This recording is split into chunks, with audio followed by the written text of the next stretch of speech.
Aujourd'hui, nous allons parler du rempotage des orchidées.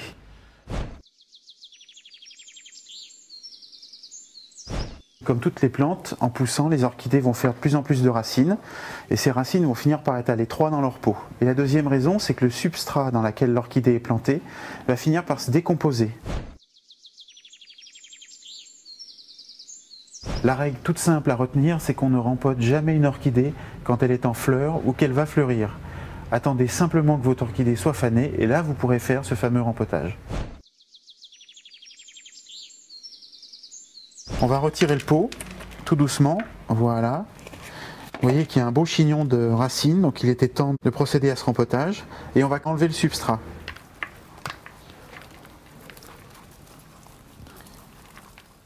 Voilà, il est pratiquement entièrement parti. On voit qu'il avait commencé un peu à adhérer à certaines racines. C'est qu'il était en train de se décomposer. Et on va retirer le tuteur. Voilà.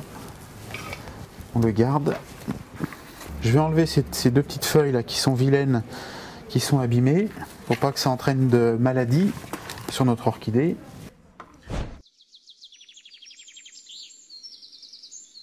Alors maintenant, il va s'agir de supprimer toutes les vieilles racines, celles qui sont sèches, qui sont toutes plates, qui sont creuses.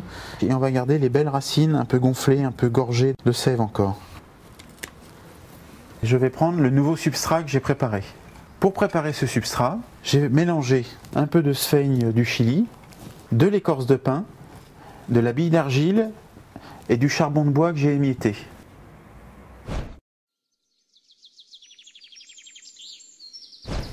J'ai humidifié le substrat avant de m'en servir, à peu près 1 heure avant de faire l'opération.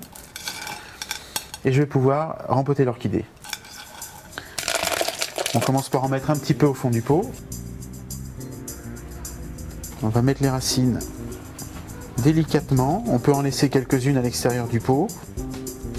Et il va falloir remplir avec le substrat entre les racines. On peut prendre par exemple le tuteur de tout à l'heure dont on va se resservir.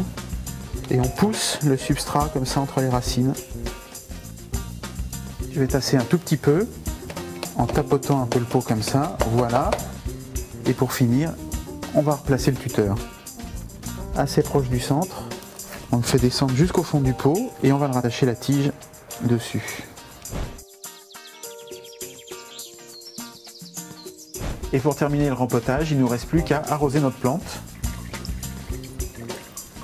On laisse égoutter un peu pour qu'il n'y ait pas d'eau stagnante dans la soucoupe ou dans le cache-pot surtout. Et voilà, il ne nous reste plus qu'à attendre ses prochaines fleurs.